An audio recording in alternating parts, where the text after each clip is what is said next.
Eso pensé podcast, un podcast producido y dirigido por Miguel Riera. Un espacio donde estaré dando mi punto de vista y algunas reflexiones sobre temas de la vida diaria.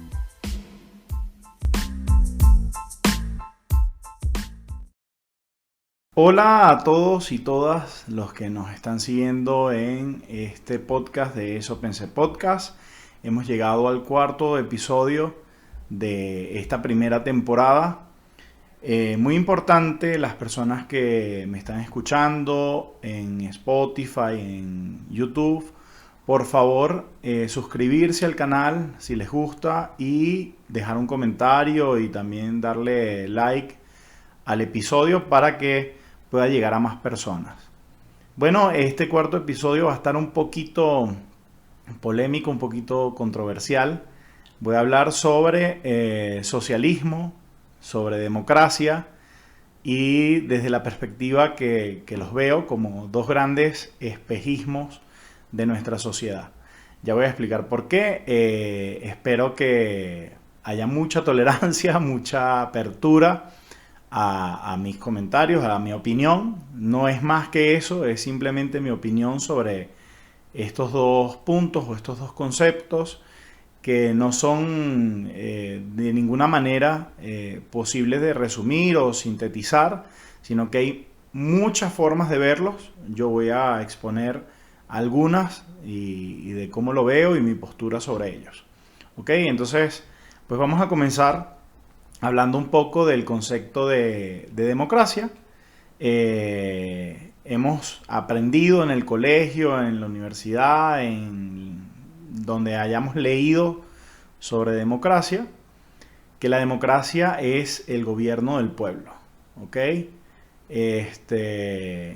Al final es el poder ejercido por la gente, por las personas que eligen a un representante para que los gobierne o para que los represente en el poder. En este caso, si hablamos de la democracia occidental y si se quiere moderna, pues para que los represente en el ejecutivo. ¿Qué pasa con esto? Lo primero que me pasa al hablar de democracia, si bien es dentro de los modelos políticos uno de los más atractivos al hablar, de los que pareciera más adecuado, porque cuando hablamos de democracia decimos que es la misma gente eligiendo a su gobernante. Me pasa algo muy, muy especial, sobre todo en los últimos años, y es que qué pueblo y qué gente es la que elige a su gobernante. Aquí voy.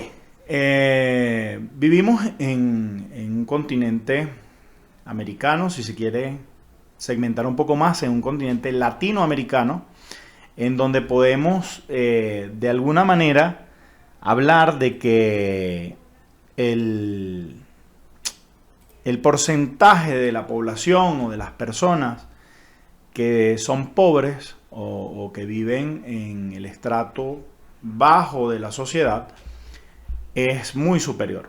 Y no lo digo desde un punto de vista subjetivo, aunque sí, todo lo que digo pues es mi punto de vista y tiene una gran carga de subjetividad, pero lo digo con un dato que está dado por la CEPAL.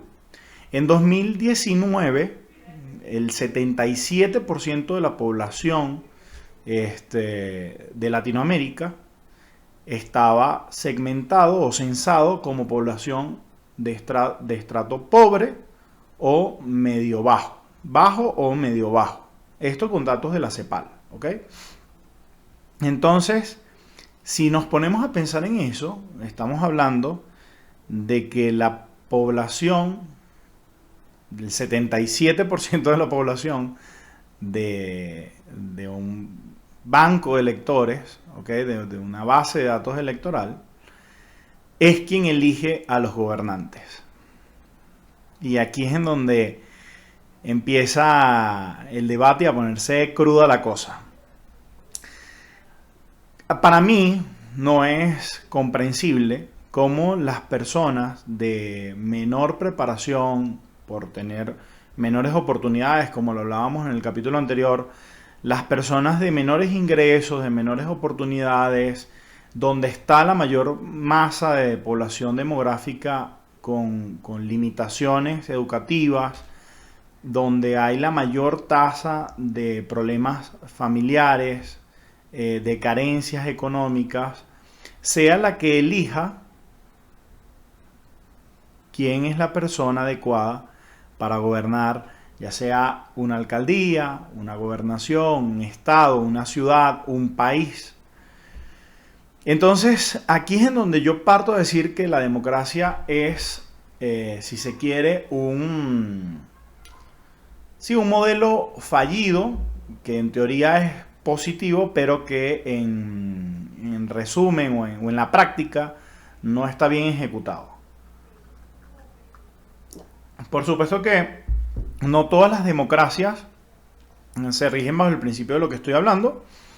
Siempre he escuchado o he escuchado muchas personas cuestionando por lo menos la democracia de los Estados Unidos por el hecho de que dicen que es un modelo, si se quiere, representativo, donde el voto del uno a uno de la persona va a un colegio electoral, se elige a los representantes electorales de distritos y esos representantes de distritos, el que gane, ¿ok? O el partido que gane en esos colegios electorales es quien va a representar en el voto a esos distritos. Esto es mejor, esto es peor. Realmente habría que analizarlo y debatirlo de una manera mucho más puntual, específica, pero lo que sí estoy convencido es que el modelo que hoy tenemos en Latinoamérica del 50+1 es el que elige al gobernante, la votación del 50+1 es quien gana una elección electoral. Para mí no funciona. No funciona. No sabría decir cuál sí podría funcionar, pero sin duda sí podría decir que el que tenemos actualmente no funciona. Y a las pruebas me remito. Podemos hablar que en Venezuela los datos de la población pobre pues ha aumentado de un 39% a un 76%. Por supuesto, esto dependiendo de los datos que tengamos acceso y quién dé la información. Pero estamos hablando de que ahorita se están preparando unas supuestas elecciones en Venezuela. Quienes van a elegir a los gobernantes es una población precaria, una población con muchas limitaciones, con bastante carencias económicas, educativas, por diversas índoles y diversos factores, pero que me preocupa que esa sea la población que elija quien nos gobierne. Por supuesto, yo hablo desde un punto de vista, si se quiere,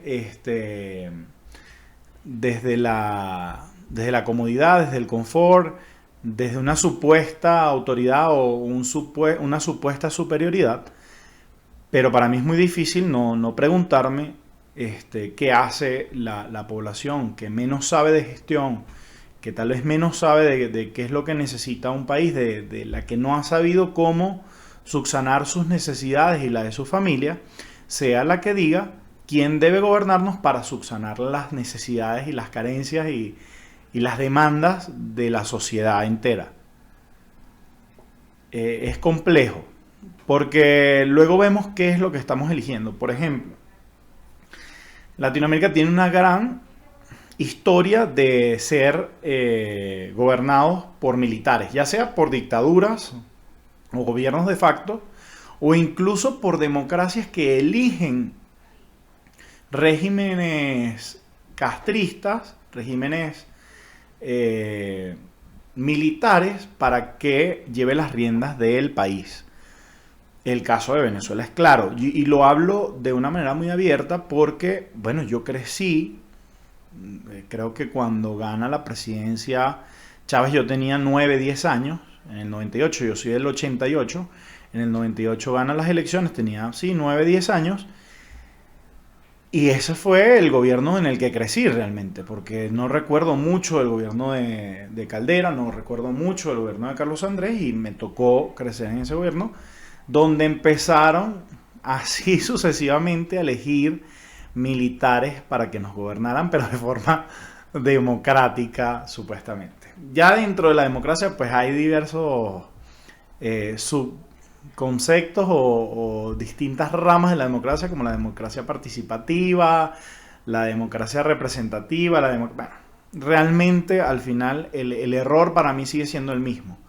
Hay otros países donde hay vueltas, donde se van descartando los candidatos de menor votación y van quedando para siguientes vueltas los gobernantes o los candidatos con mayor porcentaje de votación, para que esos votos que estaban destinados a los anteriores que tuvieron muy bajo apoyo electoral, pues puedan cambiar de candidato e irse por alguno de los que está en la contienda real de la campaña. Pero esas vueltas pasa lo mismo. La gente termina votando por alguien que no quería votar en un principio. Si bien hay tiempo de decidir o reflexionar mejor el voto, tenemos una conciencia, una cultura en Latinoamérica de querer jugar a ganador y creemos que las elecciones son lo mismo. Es mi postura, mi pensamiento, donde creemos que si nos anotamos con el ganador, pues ganamos. Y a veces no votamos por el criterio de quién nos pueda gobernar mejor, sino por el criterio de quién creemos que vaya a ganar, como si estuviéramos haciendo una apuesta en una mesa de dados o una apuesta en una carrera de caballos. Y decimos, bueno, me anoté a ganador, por lo menos no perdí mi voto. Y queda un poco de lado el tema del criterio de quién creemos que puede hacer una mejor gestión, quién está mejor preparado para gobernar un país, una ciudad, un estado. Y aquí viene el otro problema que le veo a la democracia, los candidatos. Primero tendríamos que definir lo que creemos que es una vida exitosa y una persona exitosa. Pero si nos vamos al punto de que una persona exitosa para mí es una persona que logra alcanzar sus objetivos de vida, que logra tener una vida estable, que logra brindarle una calidad de vida a su familia, bajo unas condiciones honradas de trabajo, de unas condiciones de vida dignas, respetables, honorables, podemos estar diciendo entonces que una persona exitosa puede ser un empresario o un trabajador que por el esfuerzo de primero su preparación, sus estudios no solamente académicos, sino la preparación que le haya dado la vida, logró conseguir un buen trabajo, un buen emprendimiento para darle estabilidad a su familia y subsanar o poder resolver las necesidades de su hogar. Y conozco gente que no solamente llega a ese punto, sino que logra también en este contexto abarcar y subsanar o aportar a resolver problemas de su comunidad, de su urbanización, de su fraccionamiento, de su residencial, de su localidad, ¿ok? Padres o madres que se meten en junta de representantes, en junta de vecinos y apoyan. Y de ahí siento yo que debería ir emergiendo el líder o la persona que luego sea quien gobierne una localidad, una ciudad, un estado, un país. No debería salir de hacer una campaña o un desarrollo de carrera partidista dentro del argot político que hoy conocemos, porque simplemente empiezan a ocupar asientos, muchas veces sin merecerlos, a mi parecer, para luego llegar a posiciones o puestos de poder político, donde muchas veces no los conoce su comunidad, donde muchas veces no han hecho nada por su vecindario, por su gente, pero simplemente es el candidato que toca y por el que nos tenemos que debatir si votar o no. Necesitamos candidatos en la democracia que sean candidatos que hayan llegado ahí por un reconocimiento realmente de la sociedad, por haber hecho cosas que sean relevantes o importantes para un sector. no porque militó 10 años en el partido tal y fue leal al presidente del partido o al gobierno de turno.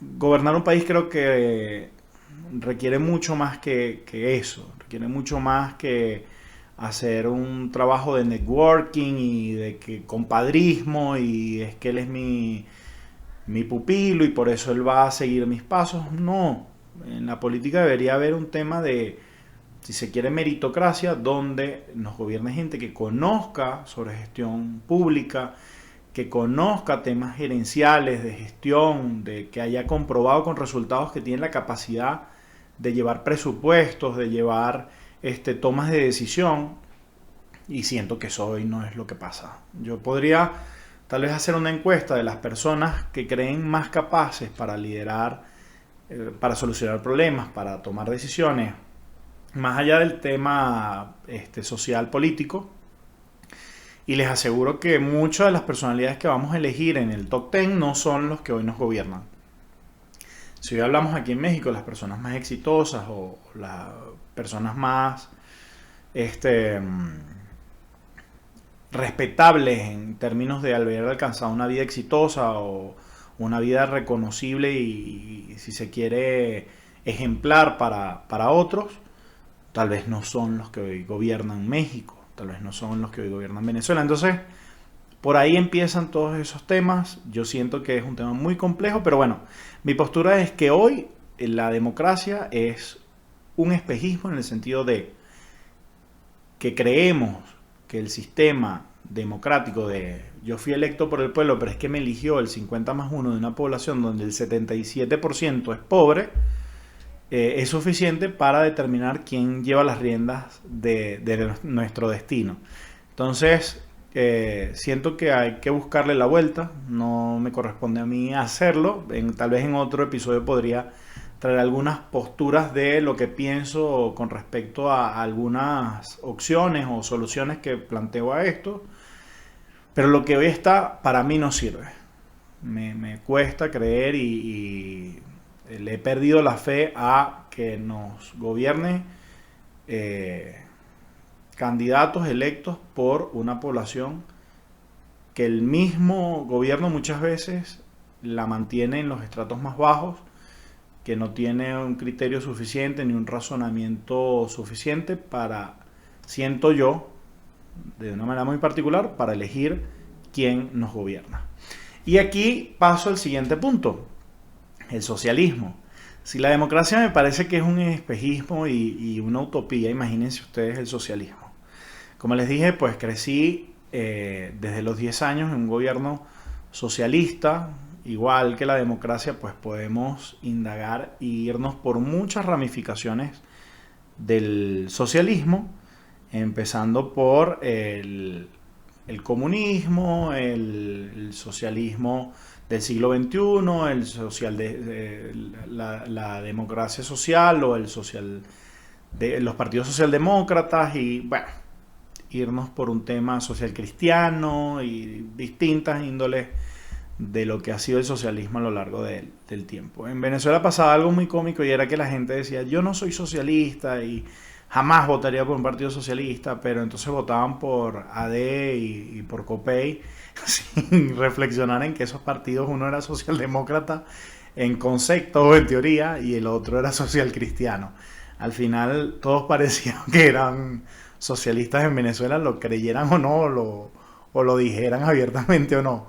Pero algunos con valores más conservadores, otros con valores más democráticos de la democracia de Rousseau y de la Revolución Francesa, otros más neosocialistas como el socialismo del siglo XXI, pero al final parecía que todos compartían esos ideales sociales.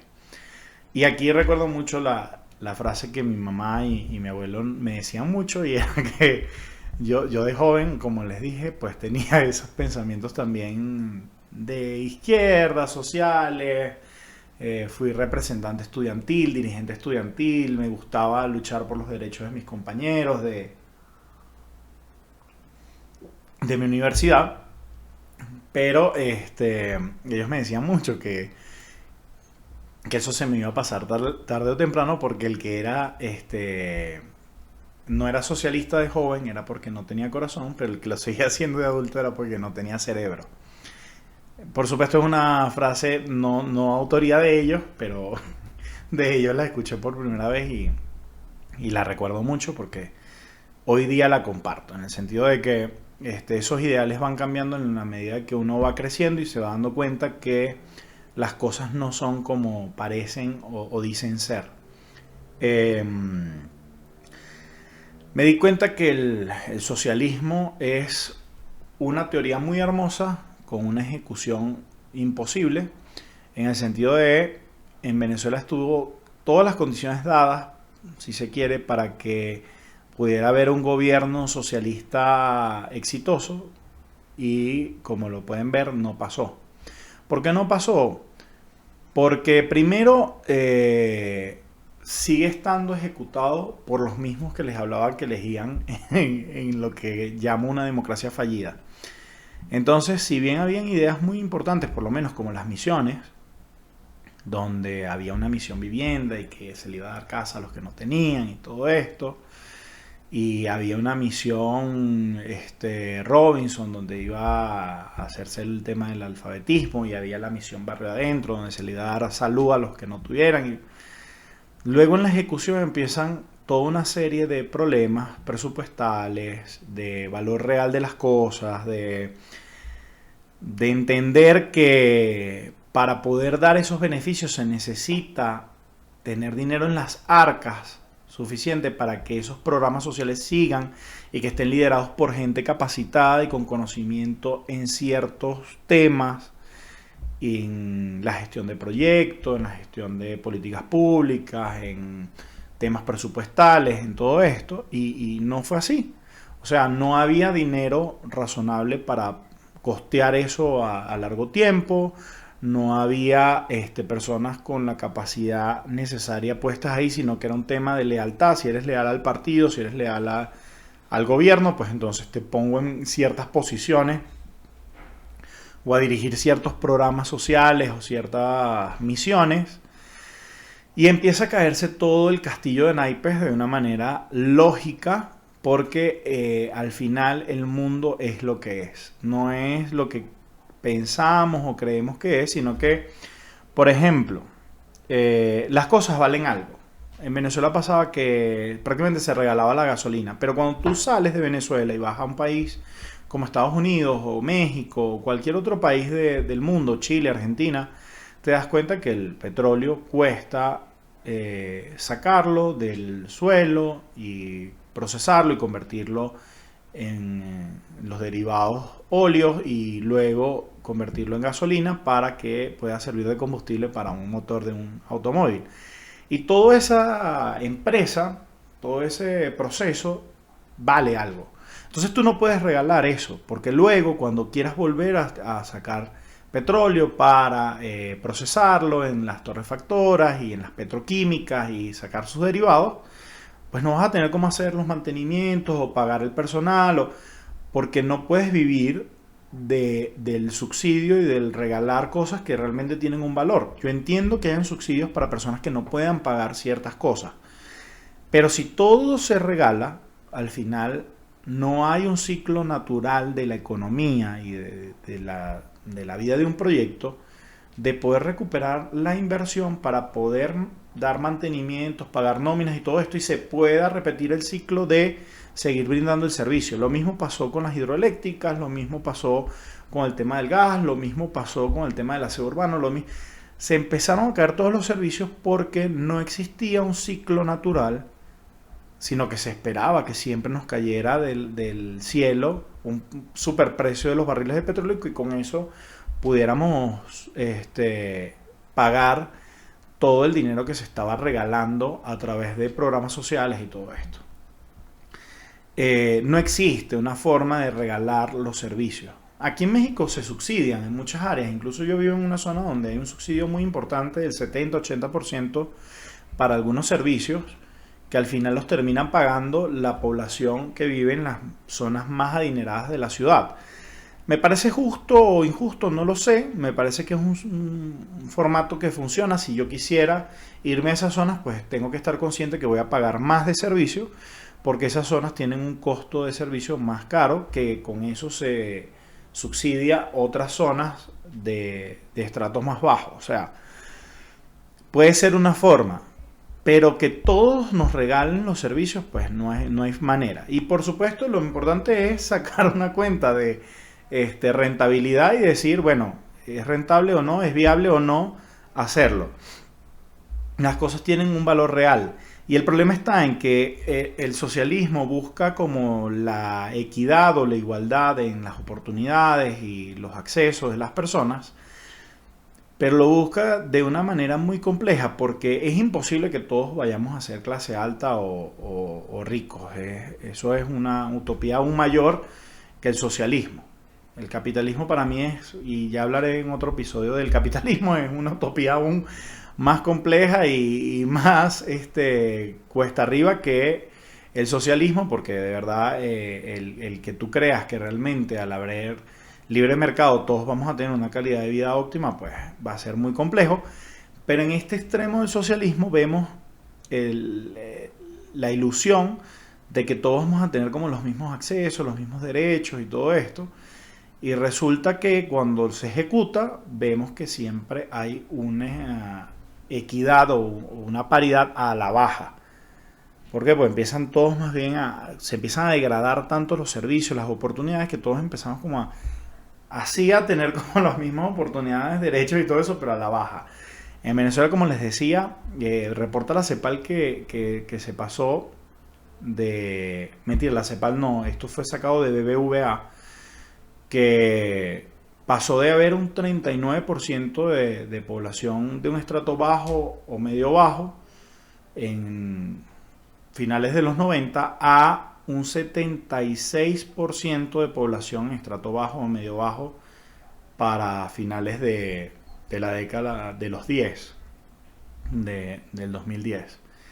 Entonces, vemos que sí hubo una igualdad, pero hacia abajo. Se logró emparejar la población en un 76%, más o menos en los mismos estratos. Se acordaron las brechas, pero todos fuimos al eslabón más bajo de la pirámide o de la estructura. Entonces, para mí es muy complejo entender que estos sistemas democráticos, socialdemocráticos, no han logrado lo que se han propuesto. Y ahí empieza el fracaso de estos sistemas. Pensar por lo menos en que estos gobiernos socialistas o si se quiere, sí, de una banda de izquierda, piensan que sancionando a la empresa privada y poniendo diversos controles a la economía, hoy en día en México se está poniendo un control al precio del gas. Y ya empezaron en menos de una semana el desabastecimiento de gas. Por supuesto, los empresarios del gas no quieren trabajar a pérdida, los números son los números. El gobierno va a sacar un gas bienestar, pero no habla bien de cómo va a ser su distribución. La gente que lo distribuye no entiende y no sabe cómo va a ser sus comisiones. Entonces, ya empezó el caos en este sector. Ojalá funcione y ojalá se pueda llevar el gas a los hogares de México de una manera más económica y que funcione. Yo creo que se va a propiciar el mercado negro y que se va a afectar a una industria que no está dispuesta a perder o a tener números rojos con tal de regalar un servicio. Eso no creo que vaya a pasar. Yo creo que va a haber desabastecimiento, mercado negro, y que tarde o temprano va a tener que dar su brazo a torcer el gobierno a esta intervención económica que hizo a este sector. Lo vimos mucho en Venezuela como pasó. Cada vez que el gobierno intervenía para poner regulaciones que no eran factibles a la empresa privada, pues fue acabando con la empresa privada, ya sea con expropiaciones, control de costos. Tú no puedes determinar cómo funciona una empresa porque tú no conoces cómo manejan sus costos, tú no conoces cómo realmente, o al menos que el que audite y ponga todo esto sean personas que sí lo sepan y estén preparadas para. Yo creo que muchas veces cuando esto pasa y logra el gobierno o el Estado intervenir de manera real en la economía, termina yéndose al otro extremo, que es que empieza a crearse el capitalismo de Estado. Lo vimos en la Unión Soviética, lo vimos en Venezuela, tal vez lo veamos aquí en México si realmente se determina el gobierno a hacer intervenciones como un gobierno socialista o comunista, que sé que socialismo y comunismo no necesariamente son lo mismo, pero para mí pues son vertientes de algo muy parecido, uno más extremo que el otro en conceptos, pero en aplicación podrían salir de la misma raíz. Entonces, con esto lo que quiero decir es que no creo que lo que hoy esté pasando en los gobiernos latinoamericanos en cuanto a la democracia y a la socialdemocracia y a este supuesto socialismo sea lo que vaya a resolver los problemas y las necesidades de los pueblos latinoamericanos. Creo que es necesario replantearse muchas cosas, empezando por cómo elegimos y cómo candidateamos a las personas que hoy nos gobiernan, el cómo ejercemos el voto, para que hayan realmente cambios en lo que hasta hoy hemos visto que para mí no funciona. Quiero dejar hasta aquí este episodio. Puede ser un poco controversial, es mi postura sobre estos temas, como les digo. Les repito, apóyenme suscribiéndose si llegaron al final del episodio en YouTube, en Spotify. Recuerden dejar un comentario, pregunta, inquietud, postura, lo que quieran. Estoy abierto a cualquier comentario, siempre en el marco del respeto y de la tolerancia. Y si les gustó, pues regálenme un like para que llegue a más personas a través de las redes sociales. Esto fue todo del cuarto episodio de Eso Pensé Podcast. Para mí, la democracia y el socialismo son dos espejismos. Nos vemos en el próximo episodio y muchas gracias por estar aquí conmigo.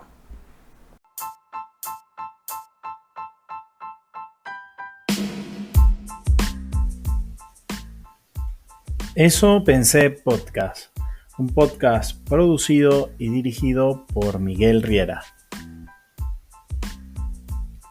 Un espacio donde estaré dando mi punto de vista y algunas reflexiones sobre temas de la vida diaria.